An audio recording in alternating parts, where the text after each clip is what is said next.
Madam Speaker, today I rise because we are in the midst of a staggering rise of anti-Muslim violence and discrimination around the world.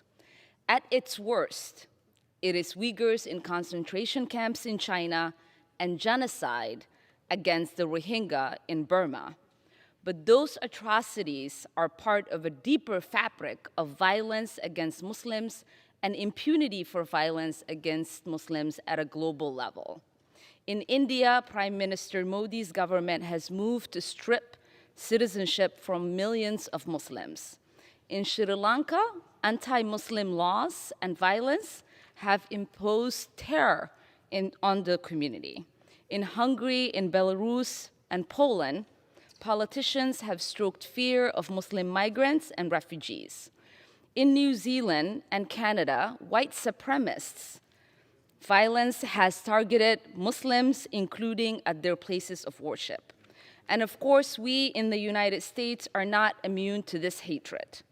It is no secret that the previous president of the United States explicitly vowed, and I quote, a complete and total shutdown of Muslims entering the United States. But Trump was simply taking advantage of a deeper culture of Islamophobia that has existed for the past 2 decades, from the Patriot Act to the CVE program to Abu Ghraib. None of these things are happening in isolation.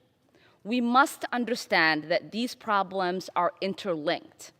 In fact, earlier this year, the United Nations commissioned a report and concluded that Islamophobia has reached, I quote, epidemic proportion, and urged nations around the world to take all necessary measures to combat it.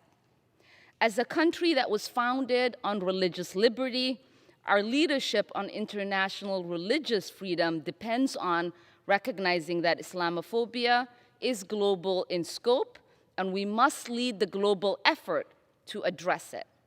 That's why Representative Schakowsky and I have introduced this bill to create a special envoy for monitoring and combating Islamophobia at the State Department. This bill also adds violence and incitement targeted at Muslims to the State Department's annual Human Rights Report and International Religious Freedom Report. There are cynics who would rather see us divided on racial, ethnic, gender, and religious lines because it suits their political agenda. But I believe as Americans, we should stand united against all forms of bigotry.